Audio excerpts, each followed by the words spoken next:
em 1 Samuel, no capítulo 28, no versículo 3, quando Saul ele vai visitar aquela feiticeira. Isso. E aproveitando que foi uma pergunta dos nossos telespectadores, né? De fato, Saul ele viu a Samuel.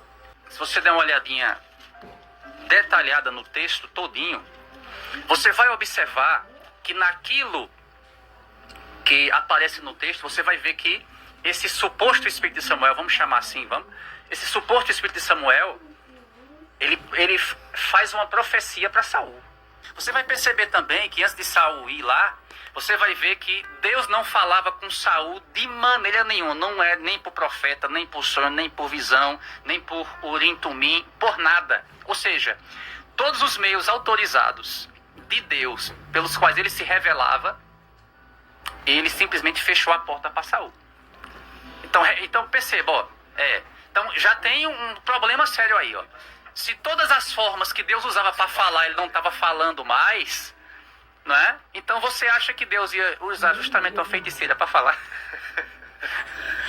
É esquisito, né? Sim. Já começa por aí, ó. Mas vamos lá. 1 Samuel 28, 19. Olha a profecia aqui, olha só. O Senhor entregará também a Israel contigo nas mãos dos filisteus.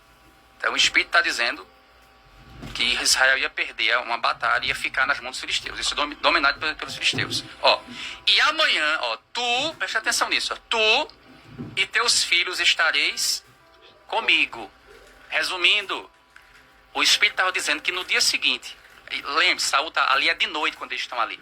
Então está dizendo que no dia seguinte, no outro dia, Saul ia morrer e os filhos dele também.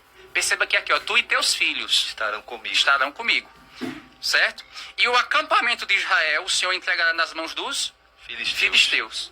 Percebeu que tem uma profecia? Sim. Então, toda profecia ela tem que ter pelo menos 3 fontes. Ou ela é de Deus, ou ela é meramente humana, invenção humana, ou ela é de influência maligna. Ela é uma influência diabólica. Ela pode ser do diabo mesmo. Tem essas 3 fontes. Vamos lá. É impossível que Deus minta, sim ou não? Sim. Então Deus não pode mentir. Se Deus falou, vai acontecer? Sim. E outra coisa, é impossível que Deus falhe, sim ou não? Sim.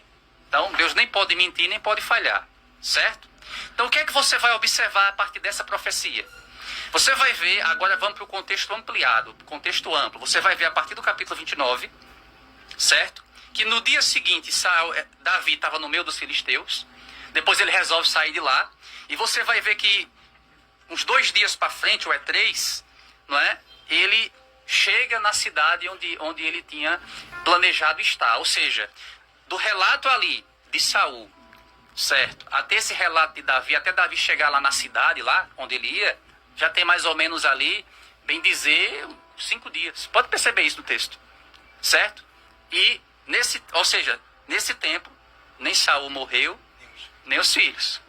Quando Saul vai morrer, aí você já vai ver lá na frente, a partir do capítulo 31, resumindo, já está mais ou menos com 1 semana quando Saul morre. E quando Saul morre ainda, não morrem todos os filhos. Ainda sobra um chamado Isbosete.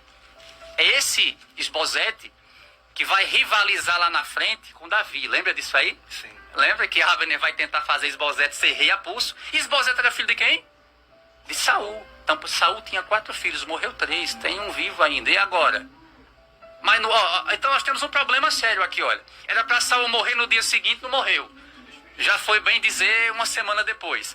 Todos os filhos tinham que morrer, não morreu. Teve um vivo, que tentou ser rei ainda. E aliás, foi até ungido rei. E agora? Aí eu pergunto, se Deus não falha e Deus não mente, essa profecia foi de Deus? Não. Então se a profecia não foi de Deus, Deus não falha e Deus não mente, então esse espírito que apareceu foi de Deus? Não. Ele veio da parte de Deus? Não. Lógico que não. Tá vendo? Então, perceba que a gente descobre isso olhando o contexto ampliado. Amém? De fato.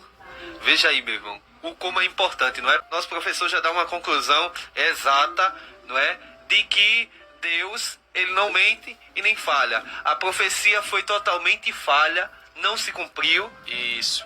Agora perceba outro detalhe. Onde a gente vê lá, por exemplo, lá por volta do versículo 14 do capítulo 28. Você vai ver que quando o suposto espírito aparece, ele aparece numa forma apenas. Aí, por exemplo, você vai ver Saul perguntar o seguinte, versículo 14, ó. Perguntou ele, como é a sua figura? Ela viu sair alguém debaixo da terra, né? E a mulher disse assim, ó, veja um Deus que sobe da terra. Um Deus aqui, perceba que na sua Bíblia está com D minúsculo. Então ela viu, na verdade, um espírito que subia de quê? Da terra. Pois aí Saul pergunta, ó, como é a sua figura? Quer dizer, como é que ele parece? Como é a sua fisionomia? Respondeu ela, ó, vem subindo um ancião, olha, está envolto numa... Capa. Aí diz o texto, aí entendendo Saul que era, perceba, foi Saul que entendeu que era Samuel, que parecia, Samuel. Ele está indo pela aparência. Pelas características, Pelas né? características. Mas, meu irmão, a Bíblia diz que o diabo se transforma até em anjo de luz, quanto mais em aparência de profeta. Você vai entender? Então perceba que até o próprio texto, ele deixa detalhes para esclarecer que não era Samuel. Não era o espírito de Samuel. Perceba, quando Samuel era profeta, nenhuma profecia de Samuel caiu por terra. Por quê? Porque era inspirada por Deus. Imagine, se aqui fosse Samuel e a profecia caísse, ia ser um falso profeta, mas depois de morto, não tinha como também, né? Então perceba que não há como alguém dizer que foi o espírito de Samuel, porque a profecia falhou, certo? Os filhos de Saul, nem todos morreram, um ficou vivo, então Deus não mente, Deus não falha.